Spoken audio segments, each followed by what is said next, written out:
Before today's video gets started, I want to go ahead and give a huge shout out to a couple of new patrons, both Setsuna, Matt Goldsmith, and Senor Hilter. Thank you very much for becoming new patrons. You guys honestly have been giving me a lot of support, and that also extends to the other fellow patrons that have been available, Angela Berry, Dimitri, and K Capricorn. Basically, thank you guys so much for your support. It really means a lot to me. And now, onto the video.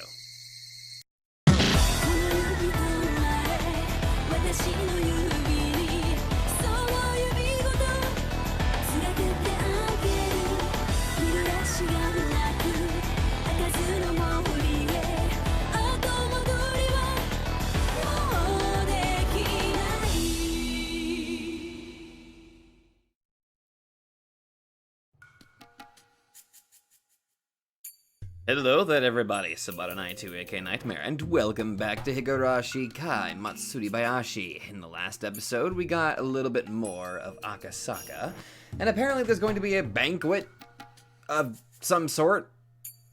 Cool. Okay, this is the banquet section. Can you hear me? One more speech, and we'll move on to a toast.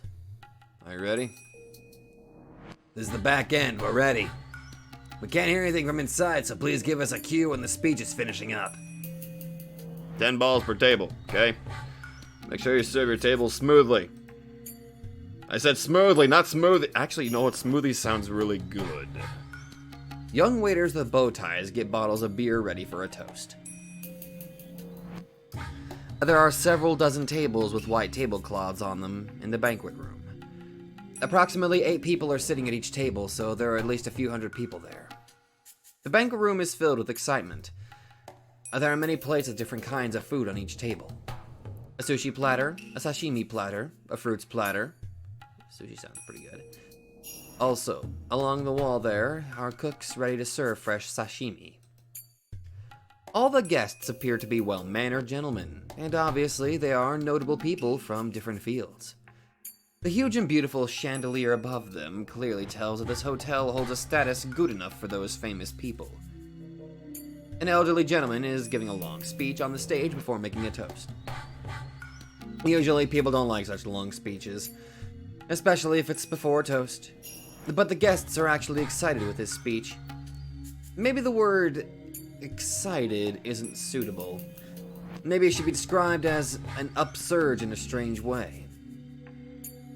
Anyway, Japan accepted the demand for unconditional surrender, and the day they did, the Pacific War ended. In other words, even if they had to take care of the business, the war ended that day according to international law, and from that day on, there was peace. Therefore, if any troops invaded Japanese land during that peace, that would be an encroachment against Japan. No matter what the Soviet Union says, the northern territories are Japanese land, and it's obvious that the Soviet Union invaded illegally. That's right! And now they want to settle by returning 2 islands to us? Who do they think they're kidding? Listen, Hobomai, Shikutan, Kunashiro, Kunashiri. Who the hell is Kunashiro? And Etorofu are all Japanese islands. Oh, they are? If we put them together, it'll be bigger than one prefecture. What would you think if a Soviet troop invaded one of our prefectures? Would you settle for just getting a half of the prefecture back? No, you wouldn't, right? We should get the whole prefecture back. However, the Soviet Union claims they have a vested right to the islands. They got to be kidding! We must resist them with all possible means. We want all the northern territories back. We must unite and obtain an unshakable willpower as a country. Applause fills the banquet room. All the gentlemen agree and express that they feel the same way by cheering him on. In this excitement, there are 2 people standing by the wall who don't seem to fit into this environment. They are wearing sharp-looking suits, and they are a little too old to be called young men. However, compared to all the elderly gentlemen in the banquet room, they are rather young. Why do politicians care so much about believing in nationalism? It's simple. Politicians want votes. They're like... Oh wait, is this Akasaka talking? That's simple. Politicians want votes. They are elected by getting enough votes. However, not everyone over the age of 20 votes. The majority of votes come from people who are already retired and living rather leisurely, and those are the ones who are interested in politics. So the key to getting enough votes is whether to get attention of the older generation. The war happened only 40 years ago. In other words, the generation that's interested in voting is the pre-war generation. My mother talks about air raids often. She used to live near Suidobashi, and she lost all of her family in an air raid. She had to walk across the burnt fields all alone. That's right. My parents went through the war. They had to believe in death for the country. Although Japan lost the war, things changed because of the war, and that's why we have peace today. Oh yeah, I hear that a lot. If Japan hadn't fought in the war, Asia would still be a colony of the white people. Frickin' white people! There's no way we could have won, but we need to fight in that war. Something like that. In that case, no matter how much they preach pacifism, politicians can't ignore the pre-war generation. War is bad. We should never again fight a war. But that war was necessary. Unless they say that, it's like they are denying the lives of that generation. I see. Politicians have to work hard to earn votes, huh? However, it would be one thing if they were truly proclaiming their own beliefs, but some are simply saying that to get votes. Unless we get rid of those contemptible politicians, our post-war days won't end. So the ghosts of the war will be handed down to the next generation, and things won't ever change. They'll keep repeating that the war in the early 20th century was justified, yet regrettable. Every time an election takes place. It's simple. All the young people need to vote. Don't get fooled by the war stories and elect the ones who are actually concerned about political issues. They have to be realistic political issues, though. Oh yeah. There are a few who talk about unrealistic measures. Akasaka-san, isn't that the F table? There she is. Let's go. The speech is ended, and the elderly gentlemen are giving the man on the stage a standing ovation. The two guys walk through the crowd and get close to an old lady in a kimono. Yes, that would be me, but who are you? I made an appointment with you on the phone yesterday. From Akasaka.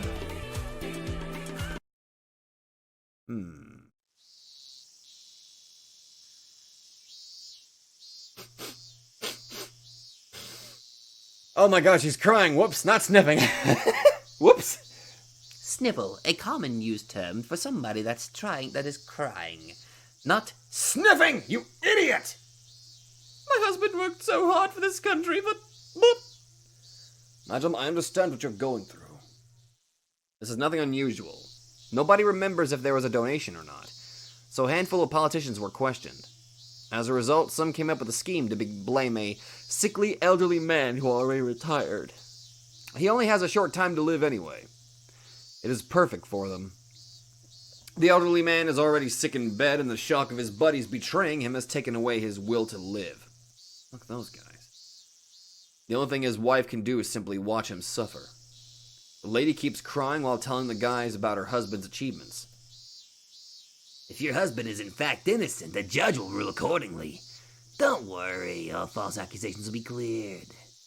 I already know that! Because he is innocent! But he won't live to see the verdict. He worked so hard for this country, and this is what he gets in return at the end? How can he rest in peace? Akasaka nods and tries to find the right words to say to her. Oh, whoop, that was Akasaka talking. My bad. I screwed up his voice. He suddenly went chain smoking for a little bit. Just that's the excuse I'm using. His colleague rummages through a pile of paperwork behind him. The papers are filled with fine print, and it's hard to tell what they are. However, the way he's looking at them clearly tells it's something extremely important. Akasaka-san, this is amazing. This records exactly how the money moved. Akasaka gives him a sign to tell him that this isn't the place to rummage through it. Madam, there isn't any more paperwork, right? No, that was the only thing in his safe. Please, use it and prove my husband's innocence. My husband took such good care of them, yet they betrayed him. Madam, you do understand that some things in these documents work against him, don't you? Yes, I understand that. One can't be honest all the time when one is a politician. I am a wife of a politician. Thank you for your cooperation. I will use this to expose the injustice. Only one thing. May I ask you one thing, though? Could you wait until my husband passes away before making this public? The paperwork Akasaka received is something her husband should take to the grave with him. It is something that shouldn't exist in this world. If this goes public, her husband's name will be disgraced. Akasaka nods. I understand. I promise you. A huge amount of public funding comes from Kasumi Gaseki. It goes to substructures as national expenses.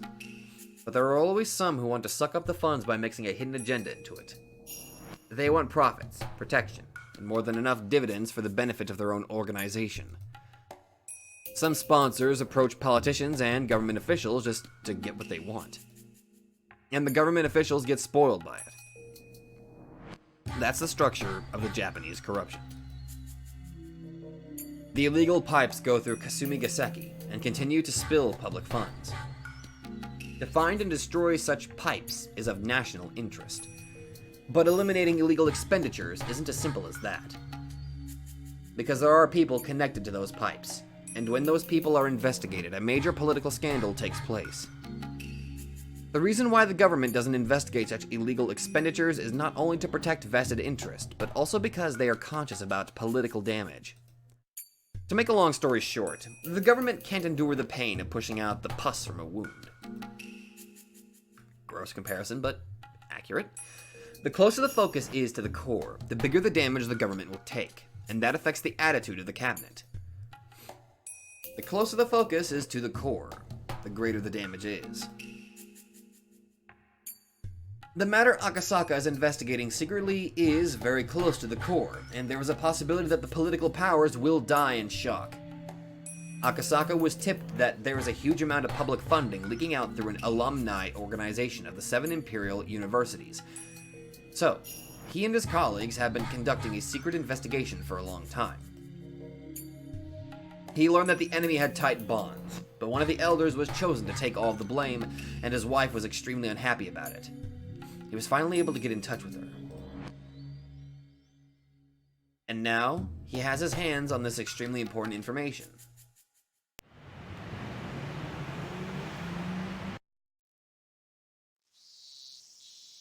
Good work, everyone! We've almost gathered enough proof. Oh, sorry. Especially when Akasaka-san got is surprisingly shocking.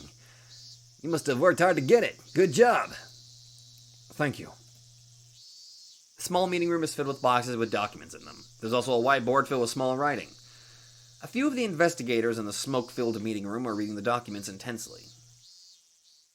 The men's intimidating manner clearly tells that these are veteran policemen with lots of experience. Akasaka is one of these men. It has been a while since Akasaka Mamoru was transferred to this department. When he worked on the kidnapping case of Minister Inugai's grandson, he was a rookie, but now he is an experienced investigator. He's doing Oishi proud. After a knock on the door, an elderly man comes in. Everyone straightens up all at once. Sir! Thank you for stopping by. Please, you don't need to stand up. Relax. I brought a wonderful gift for you today. Kano, I'll let you go to your son's school open house. The meeting room is filled with sighs and expressions of surprise. The reason can't be that they don't want to go to a school's open house. I knew it. That was about time. Shit! Akasaka's colleague complains. They were so close to getting to the core of this issue. It's strong evidence. Akasaka isn't too disturbed. Things like this have happened before, and it was actually expected due to dangerous content. The investigation will be switched to a different department all of a sudden. In other words, this investigation is over. The new department is supposed to expose the injustice, but that has never happened before. Of course not. Being transferred to a different department is just an excuse. The investigation was terminated because there has been pressure from above. Bastards. Damn it! What about everything we've done so far? It was just to see how painful it would be to push out the pus.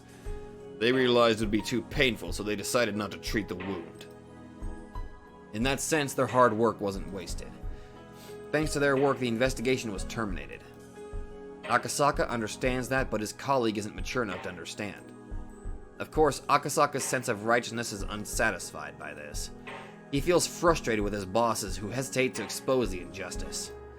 But he's mature enough to know not to say that out loud.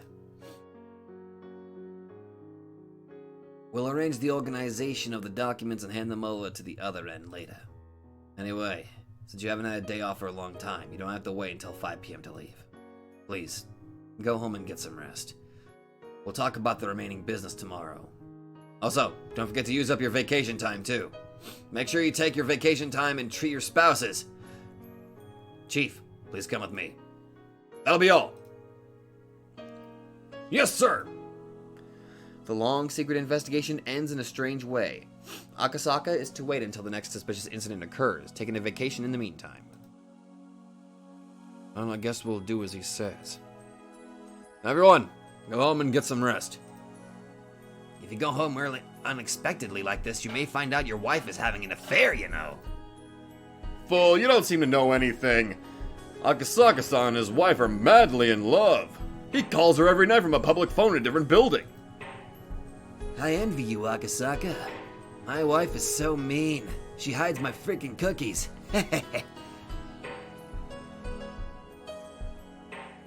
Akasaka smiles bitterly as he gathers the documents in his hands. One of the pages falls onto the floor. It's a page from a huge pile of illegal expenditure documents. It is about the illegal expenditure of the Alphabet Project, the research project team from the next generation in the Defense Agency. It is highly possible that this project was created for the purpose of tunneling illegal expenditures. When he sees the paper, one thing catches Akasaka's attention. Oh! He picks it up and looks at it and tries to remember. This is a list of people who received the public funds. It is also a list of the retirees who are still very much in love with money. There should be no connection between these people and Akasaka. However, there's one thing that catches his attention. The Erie Clinic. As soon as he says it, all kinds of memories fill him.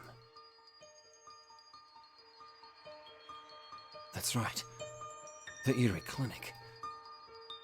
When he was working on the case of Minister Inugai's grandson abduction, he was in a scuffle with the suspects and got injured. He was taken to the clinic. He believes the name of the clinic was the Erie Clinic. He starts to remember one thing after another. His very first experience of being in shambles. He can still remember everything so vividly. His daughter was about to be born and he really didn't want to go to Hinamizawa. He met Oishi, and he taught him a lot of important things. And also, he met a girl in that village. Her name was Rude Rika. That's right. He remembers. How long has it been? How old is she now? As he remembers her lovely smile, he also remembers the ominous prediction she made. She predicted if he didn't go back to Tokyo, something terrible would happen. At the time, he took it as nonsense, but he felt something odd about it. As if it was a divine omen. Then he remembered about Yukie, who was about to give birth. He became concerned that something terrible would happen to Yukie. But he couldn't just leave and go back to Tokyo. That's why he called her right away. He told her something would happen. He told her to be very careful until he returned to Tokyo. Yukie laughed and told him he was worrying too much. But that phone call indeed saved her from a calamity. He found out about that when he visited her after he returned to Tokyo. A few days after his phone call, a janitor was seriously injured when he stepped on a loose tile on the stairs on his way to the rooftop. He also heard afterwards that Yukie had a habit of going up to the roof for a walk every day.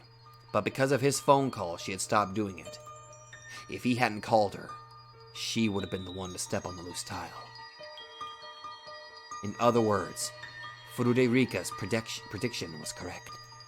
There's no proof, but he still believes that he was able to save Yukie only because of Furude Rika's prediction.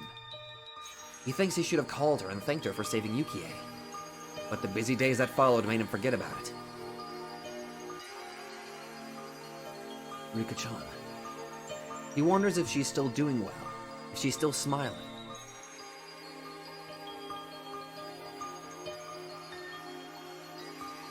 With a smile, he remembers the sad prediction she made on that last night under the moon.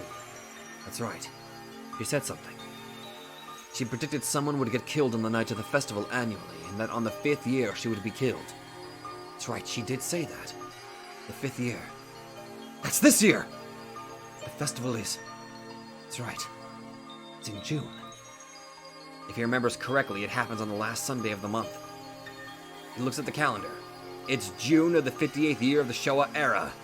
Although there is still some time, the death she predicted for herself is coming up. The girl who predicted Yukie's accident also predicted that a mysterious incident would occur annually for the next 5 years.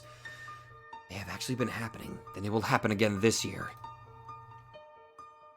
He wonders if Oishi is still at the Okinomiya station. If the annual incident she predicted was actually taking place, he would know.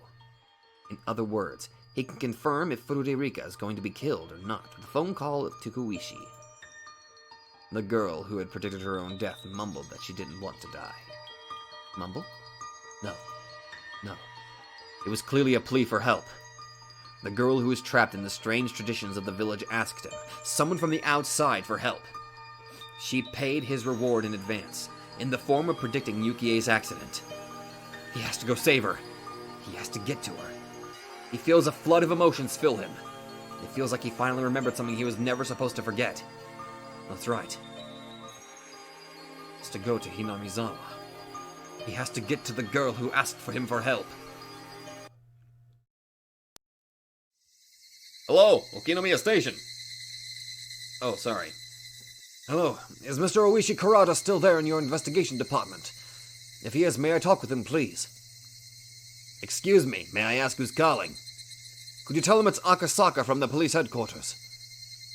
He was a very energetic person, but he was already old back then. Maybe he already transferred to somewhere else, or maybe already retired. But if he's still there, he'll be happy to hear from him. He sure has a very unique laugh. Damn right he does! Oishi-san! Oishi-san, there's a phone call for you. Someone from the police headquarters in Tokyo. Tokyo? Who could that be? Hello, this is Oishi. What? Oh my gosh! Hello, how have you been? Yay! Best buddies reunited! I still love that freaking episode. I don't care if it was shorter than the others. That was awesome. That was just a fun experience.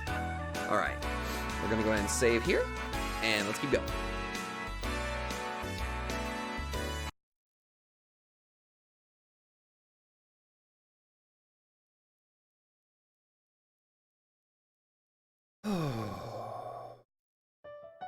Hanyu is already used to being with us.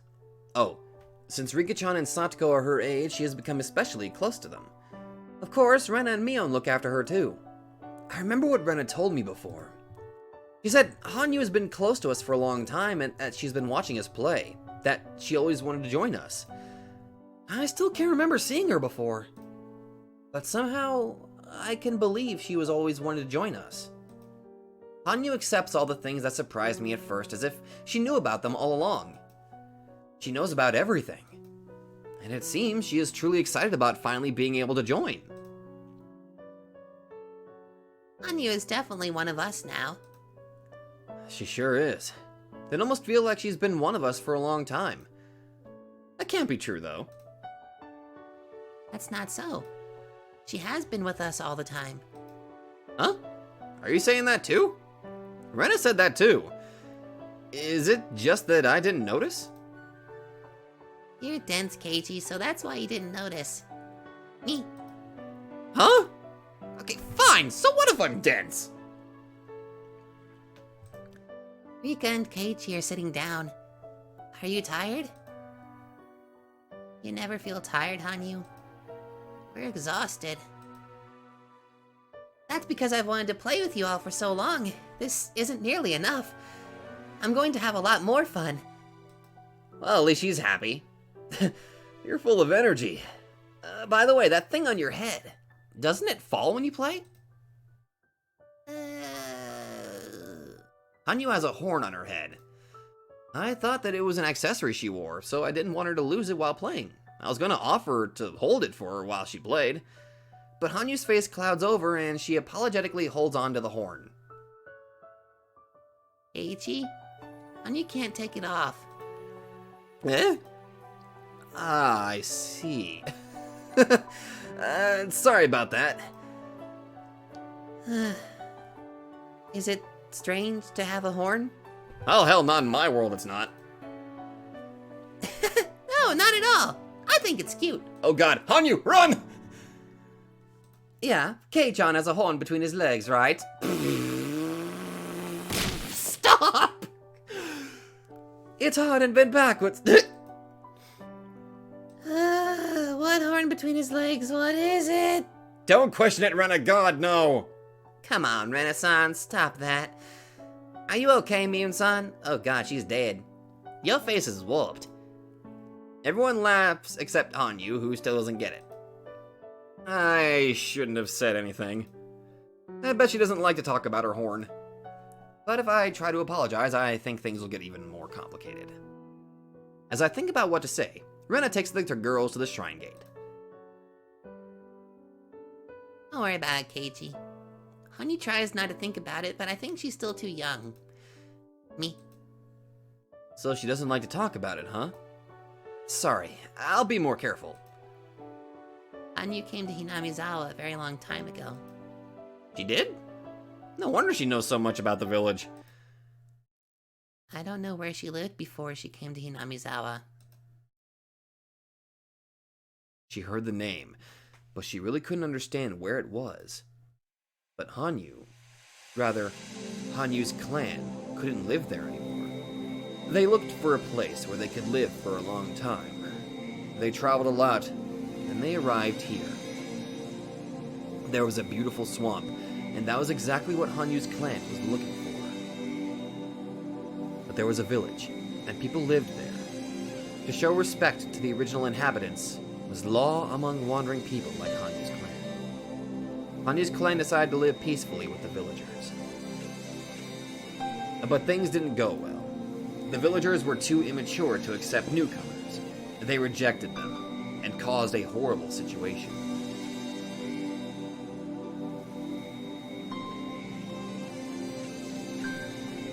Hanyu came to this place to govern it after she changed to look like them. But she just couldn't hide her horn. The forbidden ancient documents say that Hanyu descended to the Furude Shrine, appearing as she does today. It also states the following. Hanyu's clan can't live anywhere other than this village. They also can only live by coexisting with the villagers. The Furude Shrine's priest once refused to coexist because the wandering people's blood caused the villagers to be consumed by demons. He did not think it was going to work.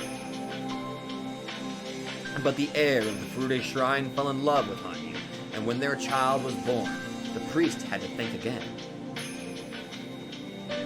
To the wandering people who can't hide your horns, if you wish to stay in this place, I may think again about making your wish come true. However, the villagers who have the blood of demons, you can't tell if they are humans or demons. The villagers look at each other with doubt, full of suspicion. Unless you clear up all of that, coexisting is impossible. There must be some rules for us to be able to coexist. They are strict, and they may be almost impossible to follow for those who have been living in peace. However, as long as those rules are followed, the village will be free from the demon's disaster. Very well, the rules will be followed, but the blood of the villagers has already been shed. We can't get rid of the anger, the sins, or the filth. In the human world, a sin is atoned by a human life. I see. You say it's your way to let someone take all the responsibility and bury the sins with him, and we'll do that. However, wouldn't people end up shifting responsibility to each other because nobody wants to die? Exactly. That's the demon in the people of this world. No one accepts responsibility, and they shift it to each other. No one wants to sacrifice himself, therefore everyone refuses to take responsibility, and the sin gets piled up. People continue to shift the responsibility to each other, and nothing gets cleared. I see. If that's the law of the world, and if the law baffles you, then I'll grant you a world where people don't shift the responsibility to each other in exchange of coexistence. What kind of world is it? As long as people live, there will be sins, and people will become corrupted. How could all that be erased without someone taking all the blame? Let me take all of the sins and filth, and remove my... Oh, this is Hanyu, isn't it? And remove my existence. The sins will not stay in people. If I were to take all the sins, people wouldn't have to shift the responsibility. What are you saying? Are you going to be a sacrifice? Someone has to take all the sins, otherwise they won't be cleansed.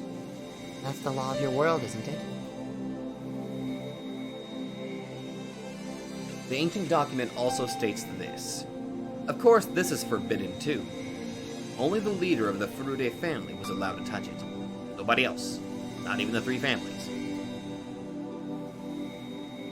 People became disordered. The villagers' evil thoughts gathered in the swamp, and demons came out from it. The Furude Shrine priest explained that the root of all evil is the demon god of the swamp, and led the young villagers to the swamp. By the swamp, they saw a demon sneering at people. The young villagers fought bravely, captured the demon, and dragged it to the Furude Shrine. The priest cleansed the demon god, opened her abdomen, and dragged out her organs. He chopped them up and washed them down the stream, then threw the body in the swamp. Then people regained their sanity. Thus, Watanagashi. The people who were suspicious of each other became friendly, and they all shared the joy of peace again. If the forbidden ancient documents are real, the object of the villagers' faith, Oyashiro-sama, was captured, blamed for all the sins, and torn to death by the villagers.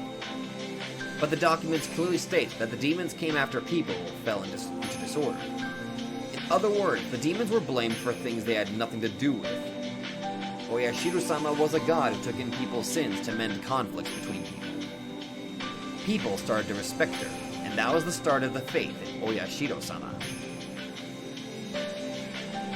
I don't understand exactly what that means, but I know one thing. That is that she picked a losing ticket in our stead. To prove it, we cleanse our filth by letting cotton absorb it and drift it down the stream during the Watanagashi festival. There's no shame or shifting of responsibility involved. Until that system was created, we were simply demons who shifted our filth and responsibility to each other. We could only cleanse our own sins by blaming someone else and sacrificing him by cutting open his abdomen.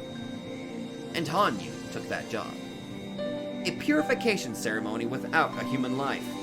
A system that forgives people for their sins. That is the origin of Oyashiro-sama's faith, which is not to blame people for their sins, but to blame it on the curse. Those documents were sealed. If they weren't, people would find out the object of their faith was blamed and killed by their own ancestors. Hanyu apologizes. She takes in people's sins and keeps apologizing. When people can't take their own sins anymore, she takes over. When Hanyu takes over, people are cleansed and they are allowed to live. Demons take all the sins by becoming cotton to absorb them. They are exterminated and washed down the stream, and then the village is forgiven. And they are forgiven for their own sins. If that is true, then Hanyu... Oyashiro-sama, such a tragic existence. I've asked Hanyu... Oh, this is... Okay, so this is Rika's perspective, okay. I've asked Hanyu before, and then she told me this story. 4 people are stuck in a snow mountain cabin. They play a messaging game while each sitting in one of the 4 corners. It's rather a famous story. It's in the middle of winter. They're getting sleepy. If they fall asleep, they'll die. So one of them comes up with an idea. They are sitting in the four corners, so someone will walk clockwise to the next corner and wake up the guy sitting in that corner. The one who just walked will sit in that corner, and the guy who just woke up gets up and walks to the next corner and wakes up the guy sitting in that corner. If they keep doing that, nobody will fall asleep. People who know this story won't need an explanation, but this doesn't work with four people. When the first guy gets up, his corner becomes empty. So after everyone takes turns, the fourth guy goes to the next corner, which is an empty one. He sits down and falls asleep, so the game is over right there and everyone freezes to death. In other words, to play this game, you need more than four people. They need one more person to be saved. People tell the story as a ghost story. Oh my god, it literally just clicked in my head about how that game works. Shit!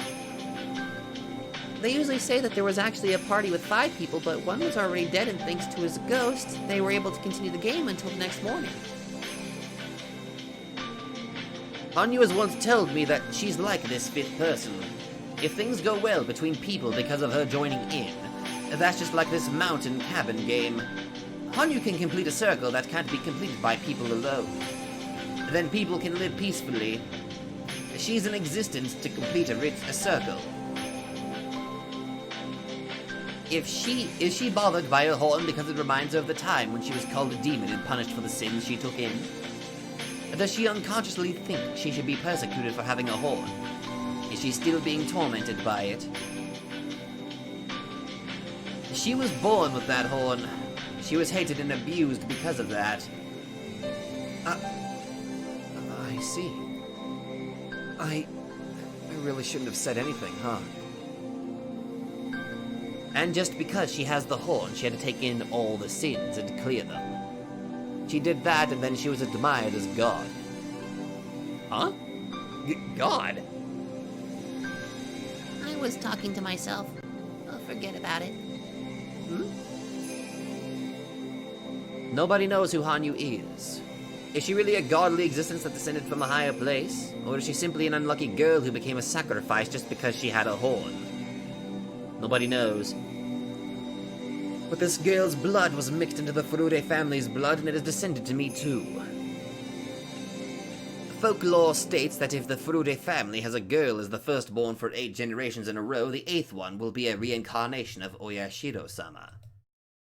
I don't know exactly what that means. I'm the 8th generation. Why is it that I was the only one who could see Hanyu? 8 generations is a very long time. Maybe that is how long it took for all the sins Hanyu took in to be cleared. The Chinese character for 8 is a very lucky character. Its end spreads out like an open fan. And there's a curse that's supposed to last for 7 generations. 8 generations is one more than that. In other words, the 8th generation forgives all the sins and crimes of the previous 7 generations. 8. And this is literally episode 8. Oh my god. It's a number for a spell. It's the time Hanyu needed to cleanse all the sins she took in for humans. Hanyu and her clan wanted to coexist. But Hanyu had to become a human sacrifice. Her stomach was cut open and its contents washed down the stream. Then she was thrown into the swamp. That's why the Furude family has been waiting. They waited for a very long time for her to come back. They kept the tradition alive. According to the legend, the name Furude was made by adding a horn to a character that means fortune teller. The Furude family rose when Hanyu's blood was mixed with that of humans. Hanyu is the ancestor of the Furude family, as well as the mother of us all. When I was little, Hanyu taught me a lot more things than my mother did. She spent more time being paranoid about an eerie clinic.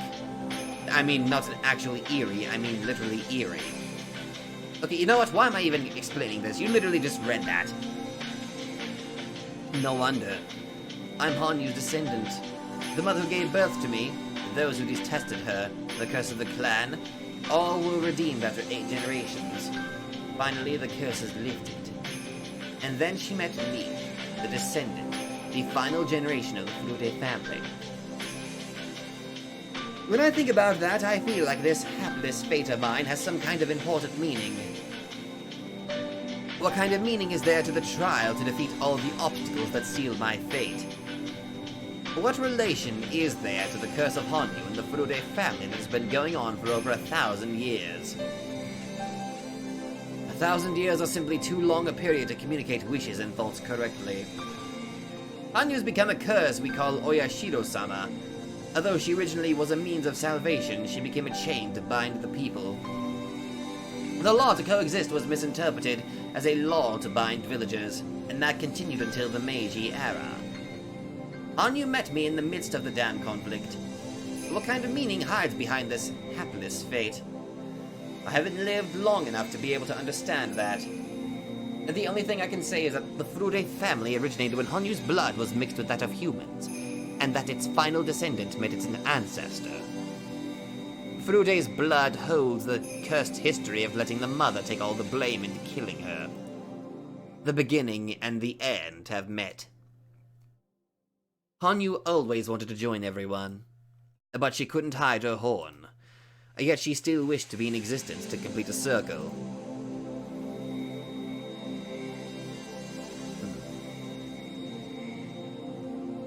And the child's job to bury her parents. But mother, I've never heard that it's a child's job to kill and bury her parents.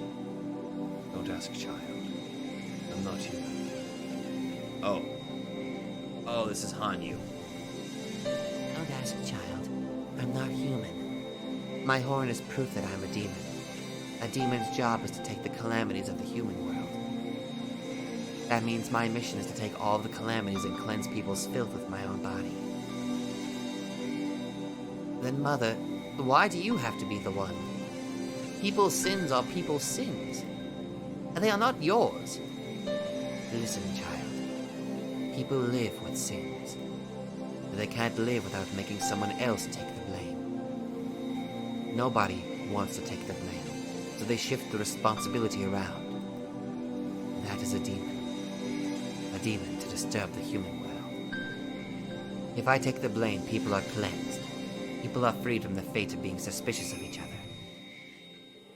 Let all the sins, the filth, the karma, and the curse come to me. Then attack me, purify me, wash me down the stream, and throw me in the swamp.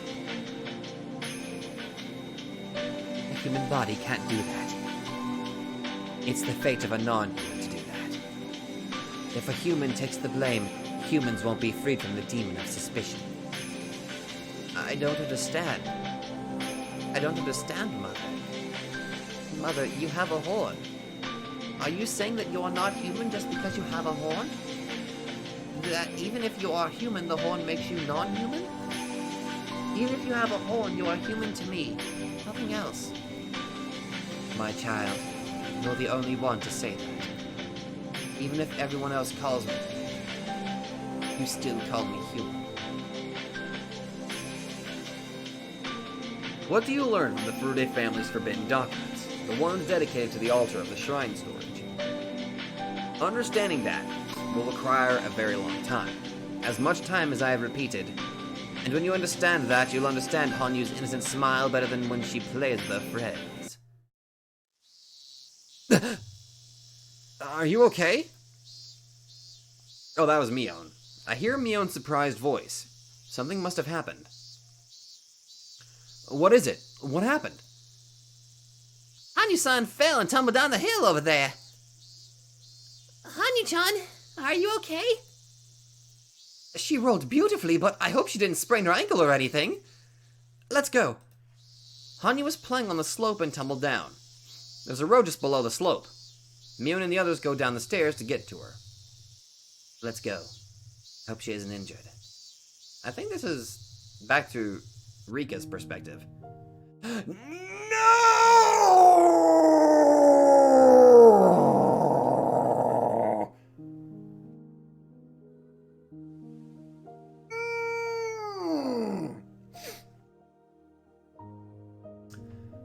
when I get there, I see Tomotaki-san and Takano-san say they are taking care of her.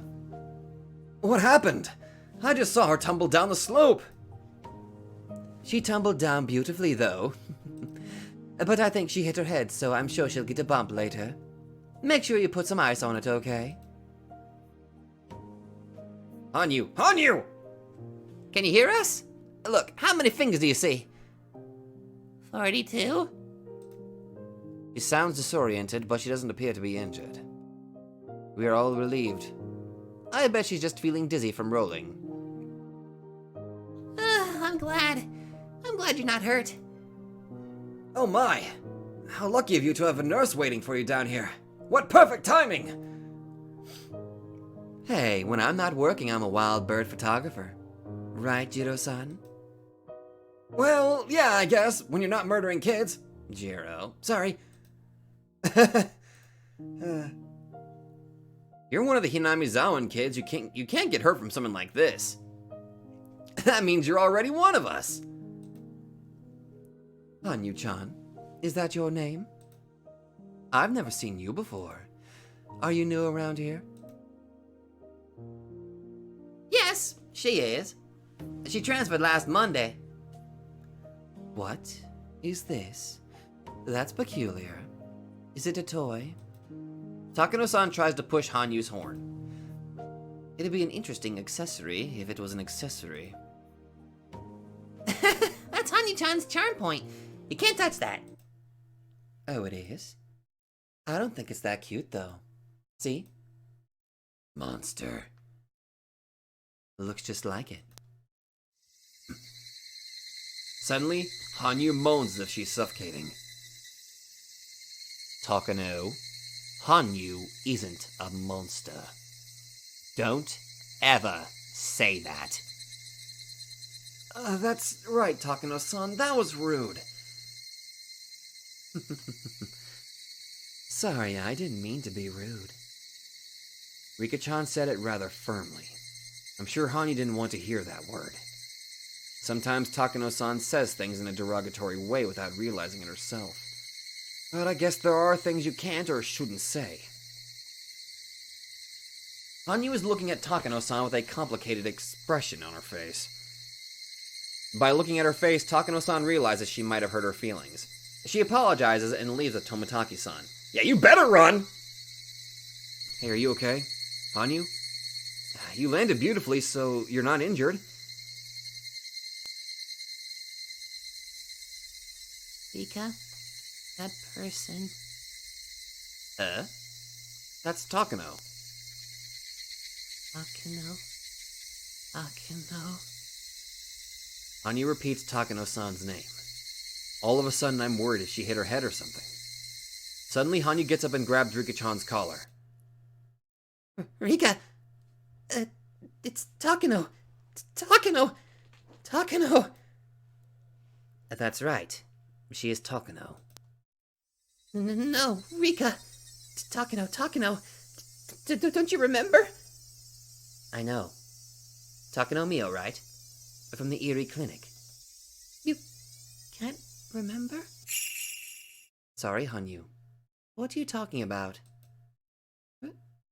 Rika? That can't be. This is the last one. The last one. She finally imprinted the true enemy's name while enduring the pain of her stomach cut open. And she can't remember. Furude Rika failed to inherit the memory of the pieces. Shh!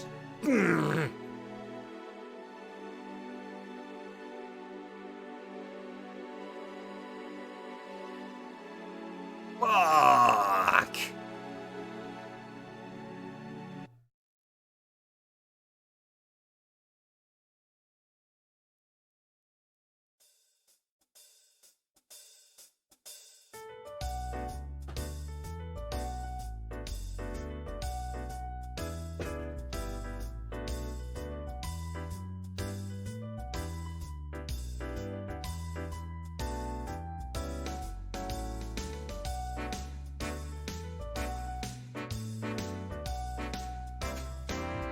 Shit!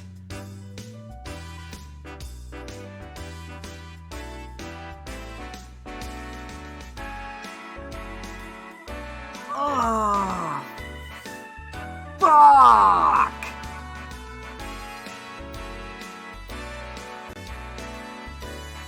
Wait, Han, can't you just tell Rika? Oh, no, this is bad. Shit.